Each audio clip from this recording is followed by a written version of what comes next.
Hello, friends, and welcome to the Exams Made Simple. And we are back again with the Hindu Complete Newspaper Analysis for 15th of September 2021.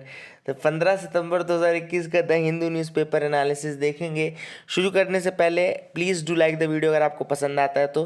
मैंने कल भी कहा था कि 1000 likes का target अपन को रखना है, and you people are not coordinating in the way I want you to coordinate. थोड़ा सा आप लोगों का कोऑर्डिनेशन भी ज़रूरी है, because we are doing lot of hard work, and that should मतलब you should feel that our hard work is there, and वो चीज़ तभी आएगी जब हमको आपकी तरफ से फीडबैक मिलेगा in the form of likes and shares and comments. So please keep doing that. Start करते हैं आज के सवालों के साथ। पहले आज का सवाल है, consider the following statements regarding the adjournment motion. Adjournment motion के रिगार्डिंग स्टेटमेंट्स हैं। पहला स्टेटमेंट कह रहा है, it is introduced to draw the attention of the house to a definite matter of urgent public importance. दूसरा statement कह रहा है, it can be moved in Rajya Sabha as well as Lok Sabha. तो आपको बताने में से कौन से स्टेटमेंट सही है, one only, two only, both या none. Question number 2 is, consider the following statements regarding contempt of court. Contempt of court के रिगार्डिंग आपको बताना है। पहला, scandalising the court is a criminal offence in India. Second is, supreme court and high court derive their contempt powers from the constitution. तो आपको बताना है कि इनमें से कौन सी स्टेटमेंट सही है, one only, two only, both या none. Question number 3 is, consider the following statements. First is, wasting is defined as low weight for age. Second statement is saying that a child who is underweight may be stunted, wasted or both. आपको बताना है कि correct statement कौन सा है, one only, two only, both और none. So these are the 3 questions for you today. I hope you will try to attend these 3 questions. आप इनके आंसर्स करने की कोशिश ज़रूर करिएगा। मूव करते हैं mains question of the day की तरफ। तो आज का mains question of the day है, trace the evolution of India Australia relations and also comment on the future of their relationship. मतलब आपको इंडिया ऑस्ट्रेलिया के रिलेशनशिप को थोड़ा ट्रेस करना है कि कहाँ से स्टार्ट हुआ, कैसे डिप्लोमेटिक रिलेशंस की एस्टैब्लिशमेंट हुई, और उसके बाद आना है कि आज का क्या स्टेटस है और फ्यूचर कैसा हो सकता है, व्हाट आर द प्रॉस्पेक्ट्स, किन किन फील्ड्स में हम उनके साथ आगे डील कर सकते हैं। ठीक है ना। तो I hope you will try to attempt these 3 questions today. I will hope you will try to attempt these questions, है ना। आप उनको अटेम्प्ट करने की कोशिश करिएगा, ठीक है ना। जैसे पहला सवाल मैंने पूछा था कि अडजर्नमेंट मोशन के रिगार्डिंग, तो उसका आंसर ए हो जाएगा। क्यों? ऑब्वियस सी बात है कि जो इसमें पहला स्टेटमेंट तो सही है, दूसरा स्टेटमेंट गलत है, क्योंकि अडजर्नमेंट मोशन लोकसभा से आता है। दूसरे का आंसर सी हो जाएगा, कंटेम्प्ट ऑफ कोर्ट के रिगार्डिंग दोनों ही स्टेटमेंट सही हैं। तीसरे का आंसर बी हो जाएगा, ठीक है ना। So these are the 3 questions for you today. I hope you got clarity regarding these questions. Move करते हैं आगे आज की न्यूज़ एनालिसिस पार्ट में। No firm commitment from India on net zero. अब आप सबको पता है कि John Kerry US envoy for climate जो थे वो आए हुए थे और उन्होंने बात की काफ़ी ज़्यादा, और उनका ये एम था कि इंडिया जो है अपना नेट ज़ीरो एमिशन का टारगेट ईयर डिसाइड कर ले, ठीक है ना। लेकिन इंडिया ने चूंकि ये टारगेट ईयर डिसाइड नहीं किया, इसलिए जॉन कैरी ऐसा मुंह बना करके कुछ बोल रहे थे। देखो ये वाला मुंह बनाया उन्होंने, और उन्होंने कहा कि इंडिया जो है वो नेट ज़ीरो एमिशन नहीं कर रहा है। अमेरिका को पहले ये बात समझनी चाहिए कि पर कैपिटा एमिशंस की अगर हम बात करें तो इंडिया बहुत ज़्यादा पीछे आता है, one of the lowest producers है अगर हम पर कैपिटा एमिशन की बात करें। दूसरी चीज़ कि इंडिया एकमात्र ऐसी कंट्री है G20 के अंतर्गत जिसके जो स्टेप्स हैं वो 2 डिग्री सेंटीग्रेड के अंदर करने वाले स्टेप्स हैं, ठीक है ना। INDCs में भी हमने लगभग अपने सारे INDCs पूरे कर लिए हैं, ठीक है ना। तो ये सारी चीज़ें भूल करके ऐसा मुँह बनाने से कुछ नहीं होगा। इंडिया ने नेट ज़ीरो एमिशन की ईयर इसलिए नहीं बताया, ऑब्वियस सी बात है क्योंकि हमने एमिट किया नहीं है ज़्यादा। सारा का सारा एमिशन USA, यूरोप और ये आपका चाइना, इन लोगों का बनाया हुआ है। तो जब हमने एमिशन नहीं किया तो हमारी रिस्पॉन्सिबिलिटी ज़्यादा नहीं हो जाएगी ना। हम अपना जो हमारा नॉर्मल हमारे ऊपर जो रिस्पॉन्सिबिलिटी है एज अ ग्लोबल सिटीज़न वो हम पूरा कर रहे हैं, लेकिन हम अपने डेवलपमेंट को, अपने यहाँ के लोगों को बिल्कुल इस तरह से अकेला भी तो नहीं छोड़ सकते ना, ये बोल करके कि नहीं देखो जॉन कैरी ऐसा मुँह बना रहे हैं तो अब हमको करना पड़ेगा। तो आप देखो इस तरह से मुंह बना करके ब्लैकमेल ना करें, ठीक है ना। तो वही वाली बात इंडिया ने भी बोली कि ऐसे मत करो। और COP26 आप सबको पता होगा होने वाला है UK में, वैसे ग्लासगो स्कॉटलैंड में होने वाला है। तो स्कॉटलैंड ऑब्वियसली बात है UK के अंतर्गत आता है, तो इसको UK आप बोल सकते हैं। This is the thing which is important. I hope you got clarity regarding that as well. आपको समझ में आ गया होगा, ठीक है ना। आगे मूव करते हैं, यहाँ पे दूसरी देखते हैं और क्या इंपॉर्टेंट न्यूज़ आइटम है। यहाँ पे बात चल रही है CMAFMD।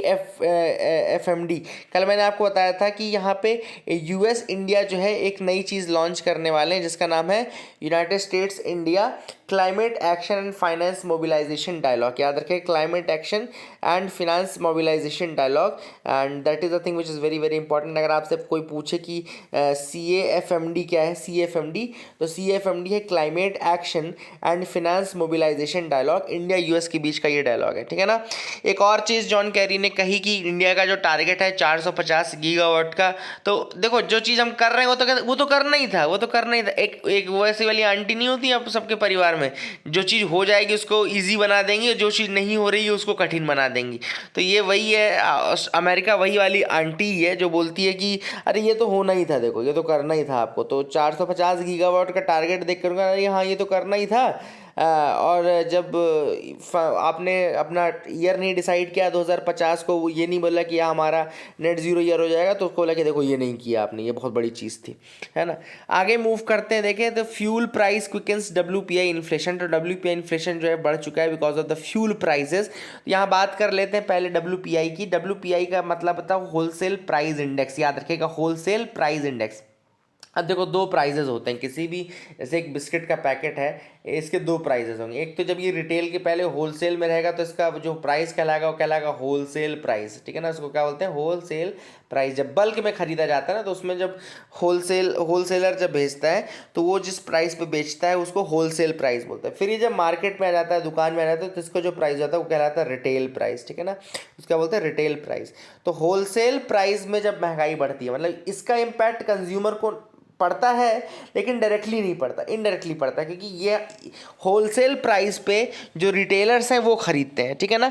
तो उसका इम्पैक्ट तो ऑब्वियस ही बात है कंज्यूमर्स पे पड़ेगा फाइनली। अगर उनको महंगा पड़ रहा है दुकान वालों को तो आपको भी महंगा देंगे, लेकिन इसका डायरेक्ट इम्पैक्ट नहीं पड़ता, डायरेक्टली इनडायरेक्टली आपके ऊपर पड़ता है। वहीं रिटेल इन्फ्लेशन का डायरेक्टली आपके ऊपर पड़ता है। तो होलसेल प्राइस इंडेक्स जो है basically that is on for the wholesale price. तो होलसेल इन्फ्लेशन जो हो गया वो कब आता है, जब होलसेल में प्राइसेस बढ़ते हैं। तो इसीलिए यहाँ कहा है कि फ्यूल के कारण जो होलसेल प्राइसेस है ना वो 11.39%, यानी कि लगभग 11.5% के आसपास उनमें ग्रोथ हुई है। अब WPI ने होलसेल प्राइस इंडेक्स के 3 कंपोनेंट्स होते हैं। पहला होता है मैन्युफैक्चर्ड प्रोडक्ट जिसका वेटेज होता है 64.2% का, दूसरा होता है प्राइमरी आर्टिकल्स जिसका वेटेज होता है 22.6% का, और तीसरा होता है fuel and power. Fuel and power जो है, फ्यूल एंड पावर तीसरा है, उसका वेटेज होता है 13.1% का। यही कंपोनेंट है जिसकी वजह से WPI जो है वो बढ़ा है, ठीक है ना। अब इसका जो बेस ईयर है वो पहले 4-5 का था, 2004-2005 का बेस ईयर था। अभी जो बेस ईयर चल रहा है वो 2011-12 का चल रहा है। The current base year is 2011-12, ठीक है ना। इसके अलावा अभी इसके अंदर जो आइटम्स कवर होते हैं होलसेल प्राइस इंडेक्स के अंतर्गत, वो पहले 676 थे, 676 थे, अब वो बढ़ करके 697 हो गए। The number of products in wholesale price index have increased from 676 to 697, ठीक है ना। That is the thing which is important. Issues क्या है, ऑब्वियस सी बात है, देखो उर्जित पटेल नाम की कमेटी बनी थी। उर्जित पटेल कमेटी ने रिकमेंडेशन दिया था कि हमको होलसेल प्राइस इंडेक्स का यूज नहीं करना है to determine the inflation targeting. मतलब इन्फ्लेशन टारगेटिंग करने के लिए हमको होलसेल प्राइस इंडेक्स का इस्तेमाल नहीं करना है, रादर हमको कंज्यूमर प्राइस इंडेक्स का इस्तेमाल करना है। This is what has been recommended by the Urjit Patel commission. और उर्जित पटेल कमीशन की इस रिकमेंडेशन के बाद आज अगर हम प्रेजेंटली कंडीशन देखें तो यही है कि हम CPI का यूज करते हैं डिटरमाइनिंग द रिटेल, मतलब इन्फ्लेशन को जानने के लिए हम कंज्यूमर प्राइस इंडेक्स का इस्तेमाल करते हैं, ना कि होलसेल प्राइस इंडेक्स का। तो I hope you got clarity regarding that as well, ठीक है ना। यहाँ पे एक न्यूज़ आपको यहाँ दिख रही होगी, national anthem gets an indigenous touch, ये दिख रहा है ना, नेशनल एंथम गेट्स। बस इतना ये याद रखो कौन सा स्टेट है। तो मेघालय ने एक्चुअली अभी मेघालय का 50th एनिवर्सरी है फॉर द स्टेटहुड इन 2022। 2022 में मेघालय की 50th एनिवर्सरी है फॉर द स्टेटहुड। तो यहाँ पर वहाँ पे एक नेशनल एंथम को वहाँ का इंडिजिनस टच दिया जा रहा है। तो अगर आपसे कोई पूछे कि इंडिजिनस टच इनमें से कौन से स्टेट में दिया जा रहा है नेशनल एंथम को for the 50th anniversary, anniversary, तो यहाँ पर आप याद रख सकते हैं मेघालय का नाम जरूर याद रख सकते हैं, ठीक है ना। That is the thing which is very very important. I hope you got clarity. INSACOG, ये इंसाकॉग क्या, ये नाम आता है, इसको याद रखेगा। इंसाकॉग क्या है? It is the Indian SARS-CoV-2 virus genomics consortium, याद रखिएगा, इंडियन SARS-CoV-2 जीनोमिक्स कंसोर्टियम। ये बेसिकली ग्रुप वो है जो कि क्या करता है, ये लेबोरेटरीज का ग्रुप है, कंसोर्टियम ऑफ लेबोरेटरीज है, जो कि एनालाइज कर रहा है आपका SARS-CoV-2 और उसके अलग अलग वेरिएंट्स को, उनका क्या इम्पैक्ट पड़ रहा है, जीन पे क्या इम्पैक्ट पड़ रहा है, किस तरीके से वो आएगा या किस तरीके से वो चेंज होगा, सारी स्टडी कर रहा है इंडियन SARS-CoV-2 जीनोमिक्स कंसोर्टियम। याद रखेगा, Indian SARS-CoV-2 genomics consortium, that is the thing which is very very important. I hope you got clarity regarding that as well, ठीक है ना।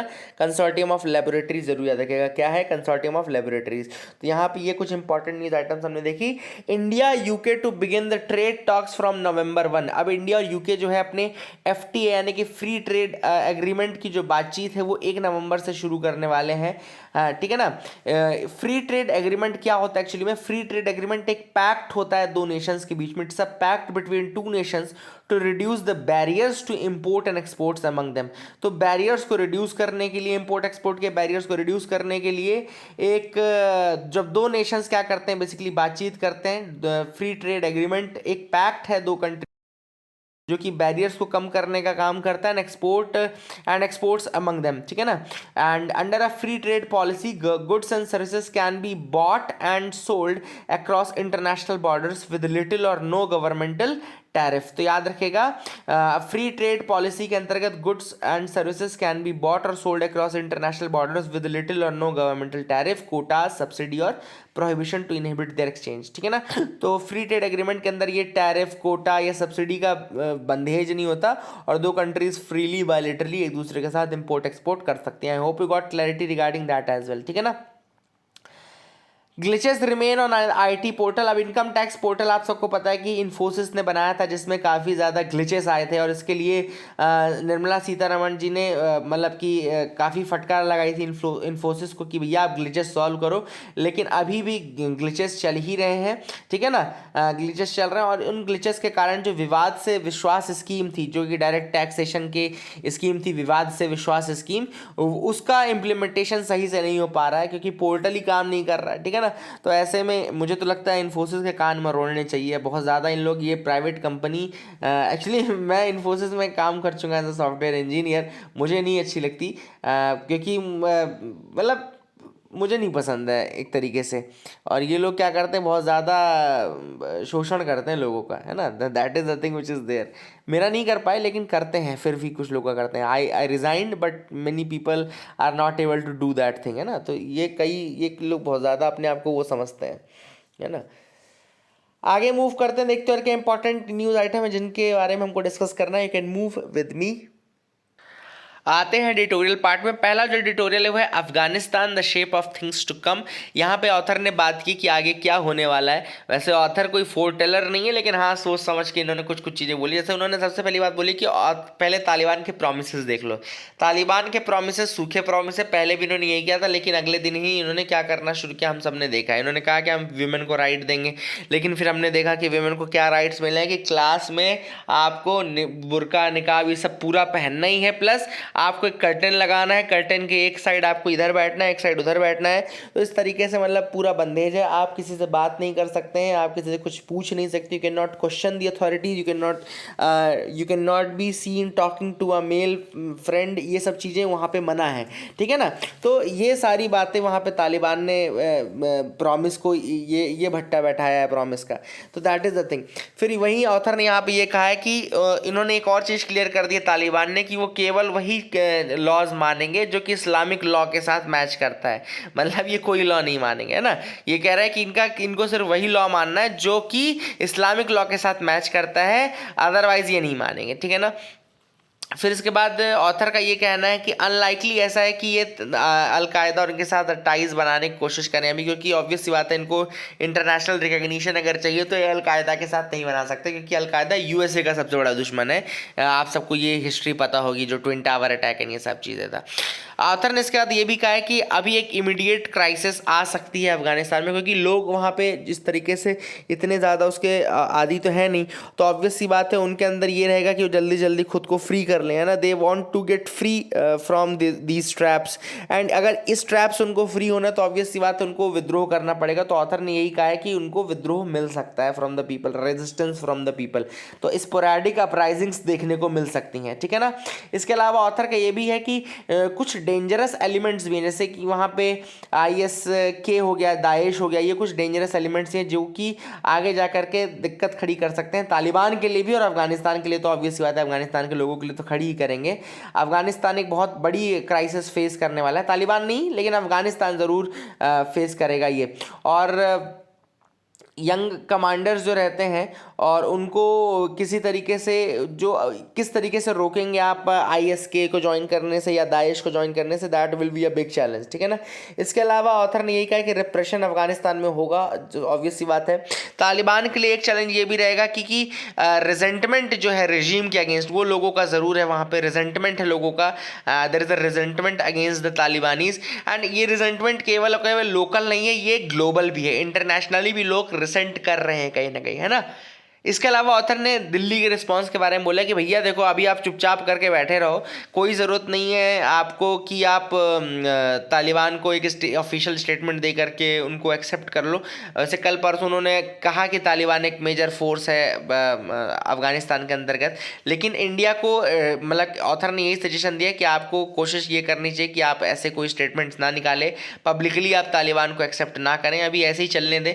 अभी आप सिर्फ वही सब बातें करें कि तालिबान की धरती का प्रयोग टेररिज्म के लिए नहीं होगा, पाकिस्तान की धरती का प्रयोग टेररिज्म के लिए नहीं होगा, ये सब बातें करें वो ज़्यादा अच्छी लगती हैं रादर देन ये कि आप तालिबान को एक्सेप्ट करते हैं ना, तो ये सारी चीज़ें करने की ज़रूरत नहीं है। इसके अलावा ऑथर ने United nation security council resolution 2593 के बारे में बात की है, जो कि अभी इंडिया की प्रेसिडेंसी के अंतर्गत ही अडॉप्ट किया गया है, जिसमें कि इंडिया ने कहा कि अफगानिस्तान की धरती का प्रयोग इसमें नहीं होगा, ठीक है ना। दूसरा जो आर्टिकल हम डिस्कस करेंगे वो है behind the great Indian internet shutdown.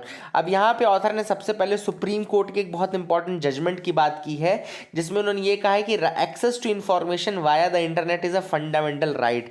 Access to information via internet is a fundamental right. इसका मतलब है कि ऑथर ने ये कहा है कि एक तरीके से इंटरनेट ही फंडामेंटल राइट हो गया ना आपका, एक तरीके से इंटरनेट आपका फंडामेंटल राइट हो गया।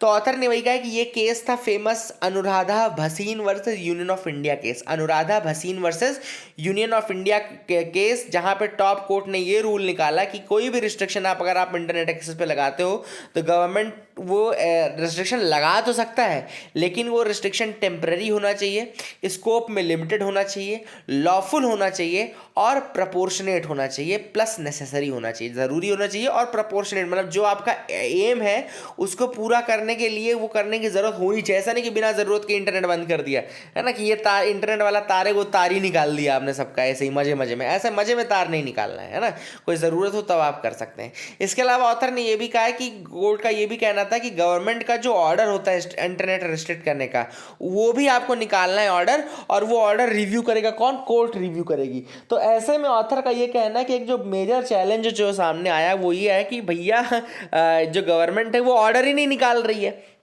इंटरनेट शटडाउन तो कर रही है लेकिन उसके लिए कोई ऑर्डर ऐसा निकाल करके वेबसाइट पे नहीं डाल रही है। तो जब वेबसाइट में ऑर्डर नहीं डालेंगे तो एक तरीके से अनुराधा भसीन केस के जो गाइडलाइंस हैं उनको वो फॉलो नहीं कर रहे हैं, इसलिए जो इंटरनेट शटडाउन है वो सारे क्या है, इलीगल है। This is what the author says. Author ने यह भी कहा है कि इंटरनेट शटडाउन ट्रैकर है जिसको कि मेंटेन कौन करता है, सॉफ्टवेयर फ्रीडम लॉ सेंटर करता है, ठीक है ना। Software freedom law centre maintain करता है किसको, इंटरनेट शटडाउन ट्रैकर को। उसके अकॉर्डिंग अगर हम देखें तो अभी हाल फिलहाल में ही 5 अलग अलग ओकेजन्स थे जब जम्मू कश्मीर में इंटरनेट शटडाउन किया गया, ठीक है ना।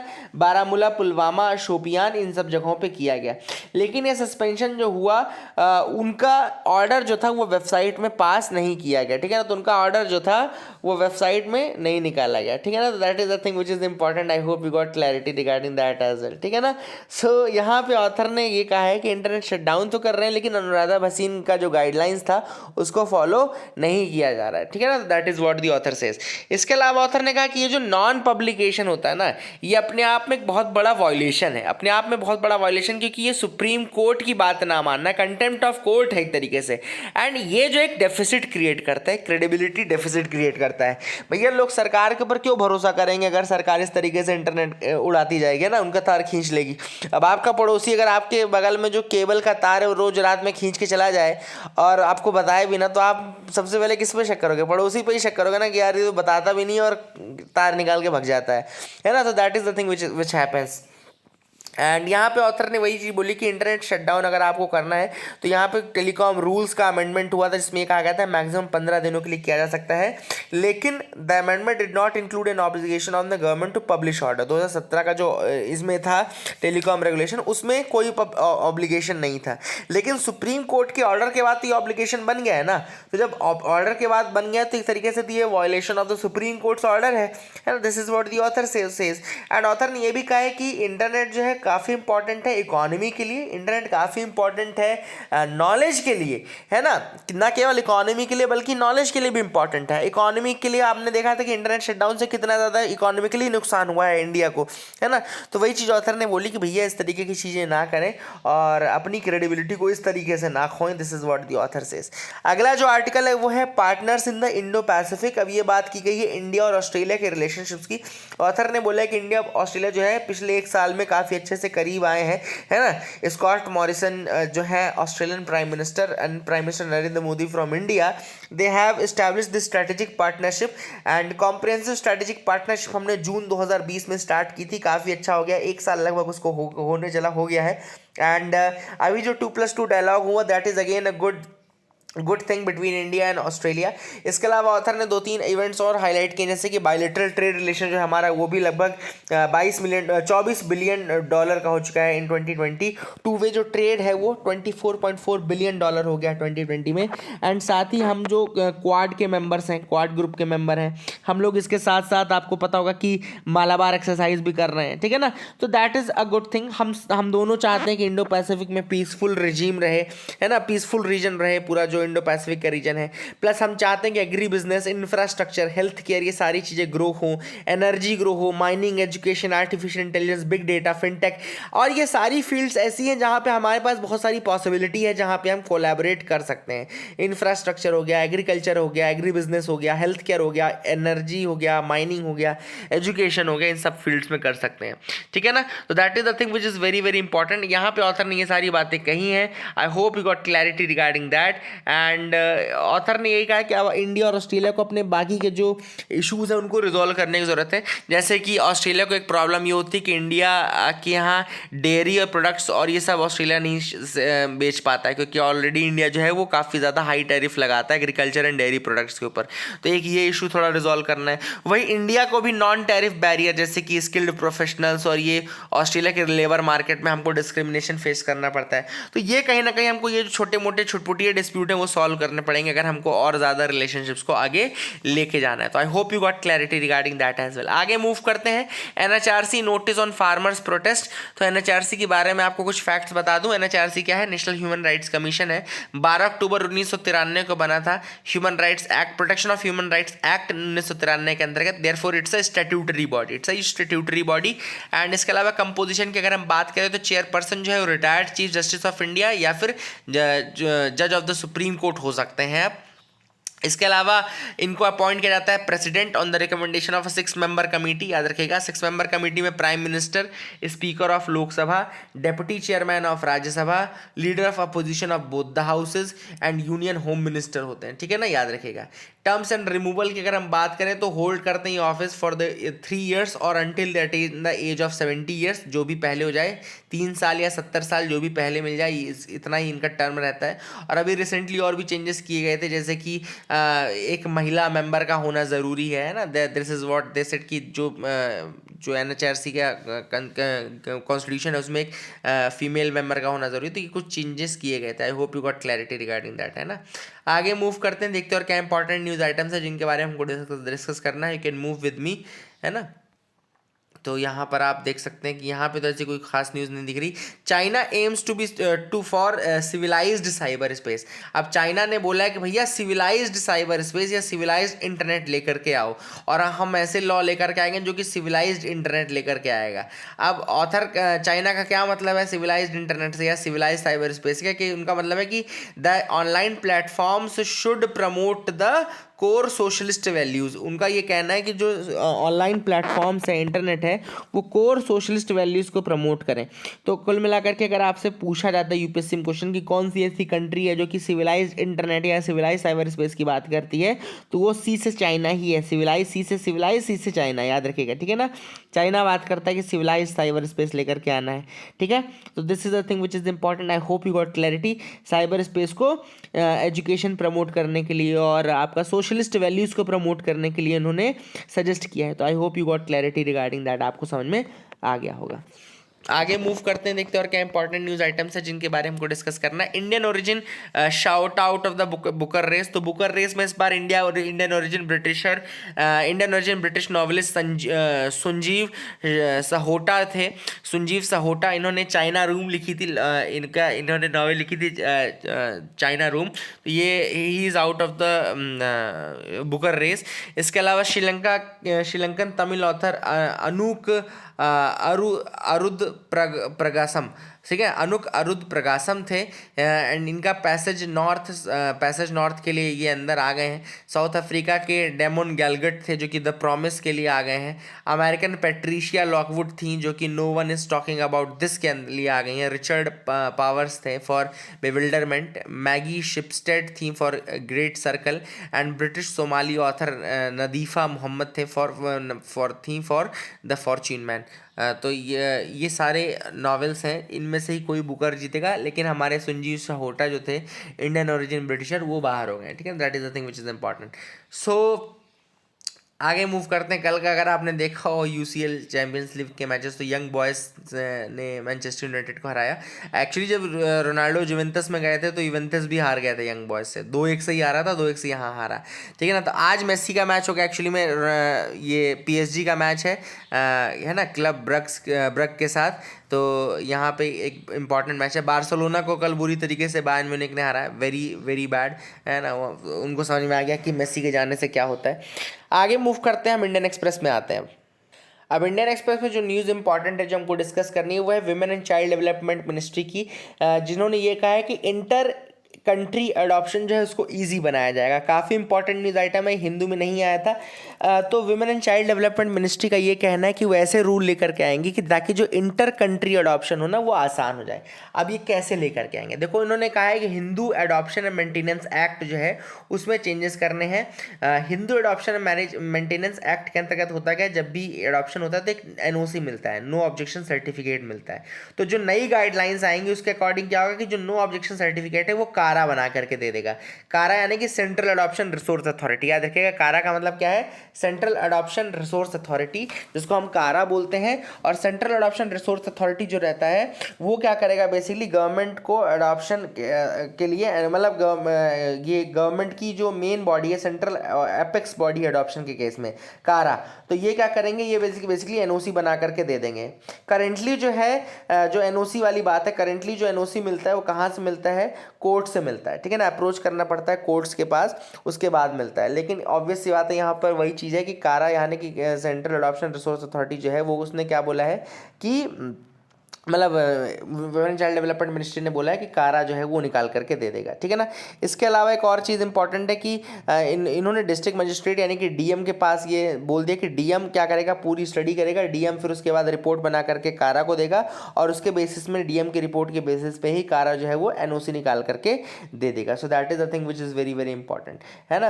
And according to the new rules, adoptive families can now intimate Indian diplomatic missions 2 week in advance। तो इंडियन डिप्लोमेटिक मिशंस को आप 2 वीक इन एडवांस, 2 हफ्ते पहले आप बता सकते हो अपने ट्रेवल से आने से पहले अडॉप्टेड चाइल्ड के साथ, ठीक है ना। That is again a new thing, है ना। एंड इसके बाद फैमिलीज जो है सारी डिटेल्स फर्निश कर लेंगी रेसिडेंस के साथ साथ। एंड इसके बाद वही वाले जो बताया आपको कि डीएम जो है वो रिपोर्ट प्रेजेंट करेगा कारा को, एंड देन कारा उसके बाद आपको दे देगा एनओसी। अगली जो हम आर्टिकल डिस्कस करने वाले मेजर आर्टिकल आज डिस्कस करेंगे वो है ईज ऑफ डेमोक्रेसी। अब ये जो आर्टिकल है लिखा गया इंडिया की जो डेमोक्रेटिक रैंकिंग है वो गिरती जा रही है। चाहे आप वी देम इंस्टीट्यूट की रैंकिंग देख लें, चाहे आप वी देम इंस्टीट्यूट के अकॉर्डिंग हम पार्शली फ्री हैं, वी देम इंस्टीट्यूट जो फ्रीडम हाउस इंडेक्स बोलते हैं, फ्रीडम हाउस इंडेक्स में हमारी रैंकिंग ऑलरेडी गिर गई है ना। 71 से 67 आ गई फ्रीडम हाउस इंडेक्स में हमारा पॉइंटेज, एंड हम पार्शली फ्री में आ गए हैं। इसके अलावा अगर आप देखें कि जो EIU यानी कि इकोनॉमिस्ट इंटेलिजेंस यूनिट की डेमोक्रेसी इंडेक्स निकलती है, EIU क्या निकालता है, डेमोक्रेसी इंडेक्स, उसमें हम 53rd पोजीशन पे हैं, याद रखिएगा। अभी रिसेंट अगर रैंकिंग देखें तो 167 आई थिंक कंट्रीज में हम 53rd कंट्री हैं, और हमको फ्लॉड डेमोक्रेसी का टैग दिया है इकोनॉमिस्ट इंटेलिजेंस यूनिट ने, फ्लॉड डेमोक्रेसी का हमको टैग मिला है, ठीक है ना। इसके अलावा ऑथर ने एक और रिपोर्ट का जिक्र किया है, रिपोर्टर्स विदाउट बॉर्डर्स, जिसको जो प्रेस फ्रीडम रिपोर्ट आपकी निकालती है ना, प्रेस फ्रीडम इंडेक्स या प्रेस फ्रीडम रिपोर्ट, वो रिपोर्टर्स विदाउट बॉर्डर्स निकालते हैं। उसमें हम 167th पोजीशन में आए आउट ऑफ 183rd कंट्री, तो 183 में से 167th में हम आते हैं।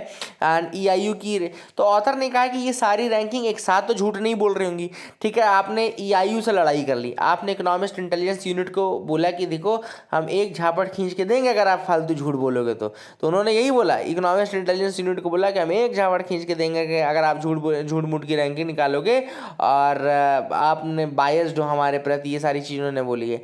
लेकिन ऑब्वियस सी बात है सारी की सारी रैंकिंग एक साथ तो झूठ नहीं बोल रही होंगी। सो वही वाली बात ऑथर ने कहा है कि कुछ ना कुछ तो ऐसा है ना इंडिया में जो हो रहा है, एंड स्पेशली आफ्टर कोविड जो है फ्रीडम और ज़्यादा घट गई है। ऑथर ने सबसे बड़ा जो चीज़ टैग किया है वो ये किया है कि सबसे बड़ा जो रीज़न है वो है सिडिशन केसेस, बढ़ते हुए सिडिशन केसेस। हर दूसरे आदमी पे तो सिडिशन लगा करके बैठे हो आप लोग। कोई आदमी खाना नहीं खा रहा तो घर वाले उस पर सिडिशन लगा रहे हैं, कोई आदमी चप्पल नहीं पहन रहा है तो उसको सिडिशन लगा दे रहे हैं, उसकी 22 एडिशन लगा दे रही है उसके ऊपर।